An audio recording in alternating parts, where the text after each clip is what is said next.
Right, hello and welcome to this week's blog. You join me on the banks of the canal and we're in search of pike.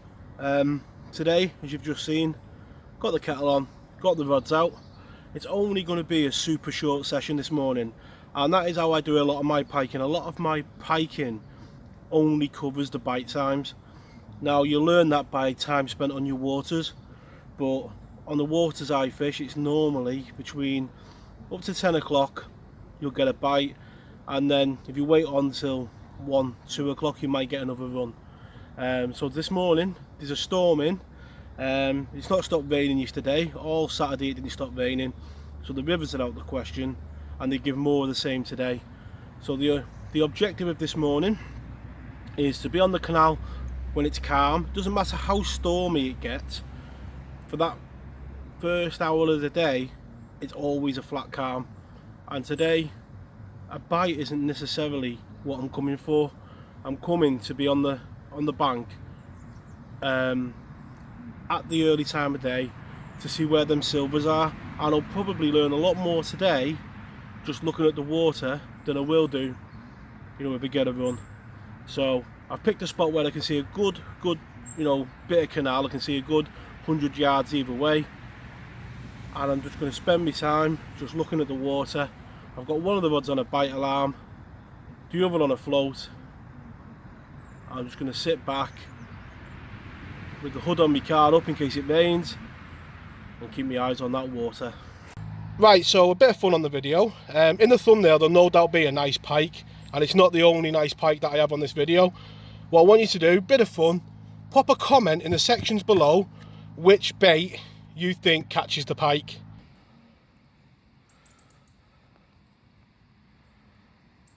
Right, so there's me brew from doing the talk, and we've had a bit of a result, so let's get this pike unhooked. Right, so there's the pike in the net, and you can normally tell in the net how bad they're going to be, and this one hasn't stopped thrashing about, so I imagine it's going to be quite active on the bank. So most important thing, get the pike away from your net. You say, with a tight hold, everything ready. You get your hand under the gill, pike between your legs,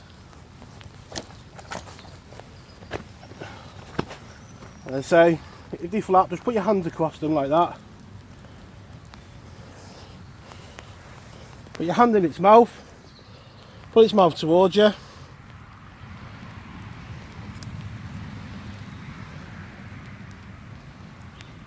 And there we go, the hooks are out. Right, so one check that I always do is just look inside the mouth to see if there's any tackle in there. The strong fish and people who are fishing for silvers can easily get snapped off, and people who are not fishing with the correct line can. So she's going just under 13 pound, and a lovely quick look at her before I get her in the edge to have a rest. Let's get her in the edge and get the blog set up.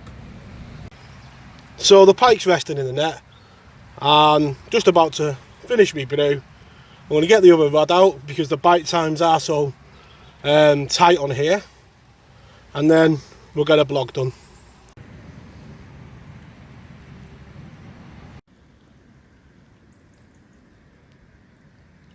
Right, really quickly, because it is absolutely bucketing down, and there she is. And like I said when I was unhooking her, some pike just have that streak to them.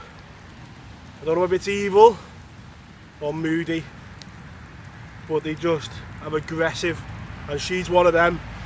Absolutely splashing everywhere in the net. A hard fight. Yeah, she's got all the characteristics of what we think about pike, but with them colours she's got the grace with it as well. A lovely autumn pike. Let's get a couple of photos and get her straight back.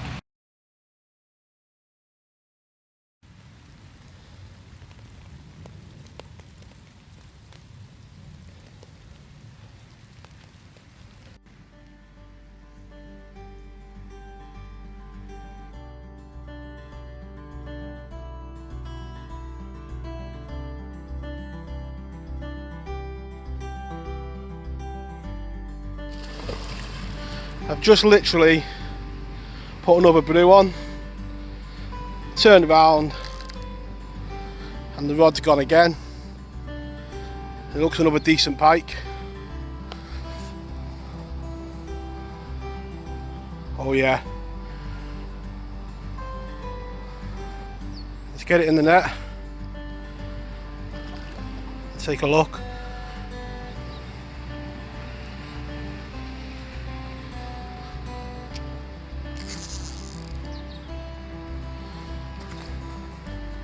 This feels a very good fish, really strong, and normally when they make your arm ache, it's a sign of a better fish.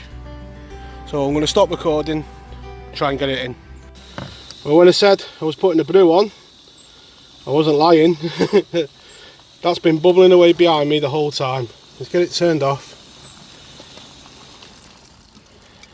Let's get it turned off and get this pike unhooked, and it looks a decent one. It's certainly another double. Let's have a look at her. Right, sometimes the pike can get you in a real mess on the bank. There's a hook that's outside of this pike's mouth, so the most important thing is just to get the pike unhooked and out the way. There's only one hook in it, and it's just in its scissors, and there we go. That's the pike completely free now. There's a hook in the unhooking mat, so sometimes the most dangerous thing you can do is to put the pike back on the unhooking mat, because there's hooks everywhere. Yeah. What is it? It's a pike. Right, and there she is, £15 on the nose, and what a morning. A 13 and a 15 on a morning when I just come up to look at the canal to see where the silvers were, and it's paid off. Obviously I'm on the silvers. I've not had a chance to look at the water, been that busy, but yeah, fantastic session. I'm going to keep her out too long. Let's get a couple of photos and get her back straight away.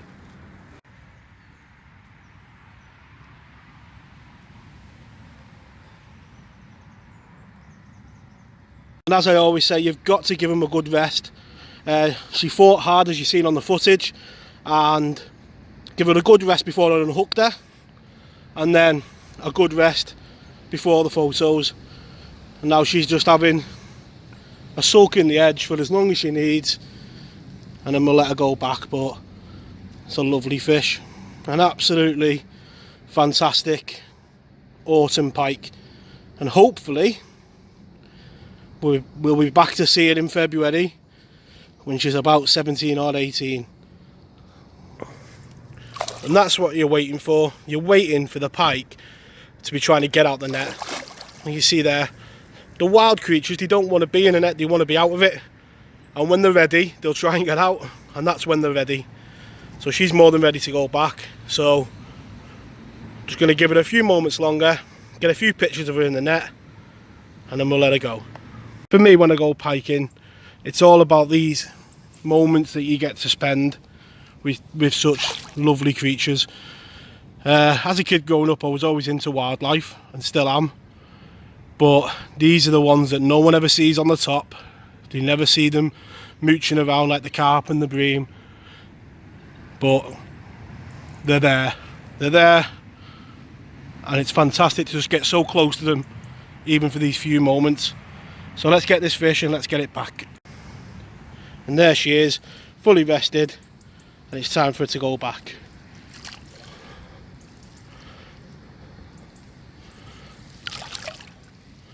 Back she goes. Happy days, happy days. Right, so let's finally try and get a warm brew. The first one was cold, because not long after that intro I got a take, and then when I got back to it I just swug it down as it was cold, put the kettle back on, and the float was off again. So let's see if we can repeat it for the third time.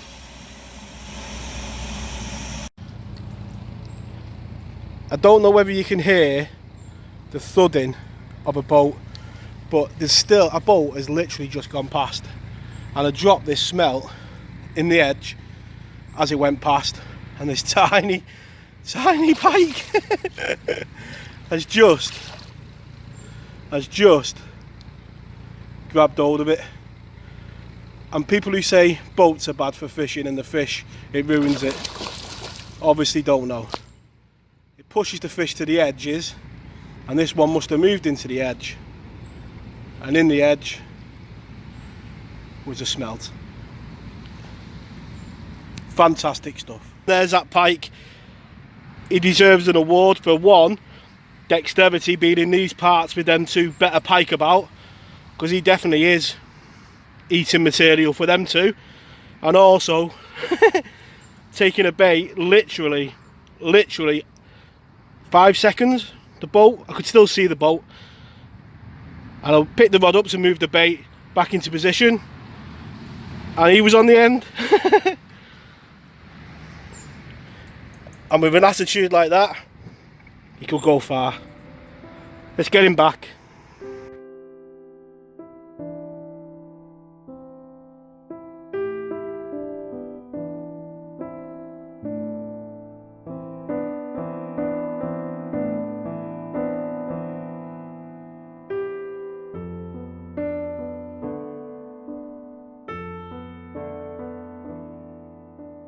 Apologies on this bit of the video, it's really overcast and it's not the great conditions for filming, so you'll have to bear with me. So the session, hopefully this video just shows what the beauty of fishing. I wasn't going to come this morning, I really wasn't. It was raining, overcast and belting down when I woke up, and I thought, no, just get out there, and if anything you'll get to see where the fish are topping for the next session. And it really was one of them type of sessions where I was looking ahead at future ones to see where to go next time and see where them shoals are condensing, and where them shoals condense the pike will not be far from them. But today I've obviously landed in an area where there was two nice girls on the hunt. I'm more than made up, absolutely buzzing with them two fish. A 13 and a 15. Yeah, happy days, happy days, and worth the effort to come out on such a terrible day. So yeah, proper made up, absolutely made up. So that's the session coming to an end now. Bait wise, I'll have a look in the comments to see who put the smelt down, but it was the smelt that did the business, as you might have seen on the unhooking shots. So thumbs up if you put smelt in the comments below. And for now, all that remains to be said is to wish you all tight lines in your own fishing. It'd be great if you could like and subscribe to the channel, and I'll catch you all next time. Tight lines.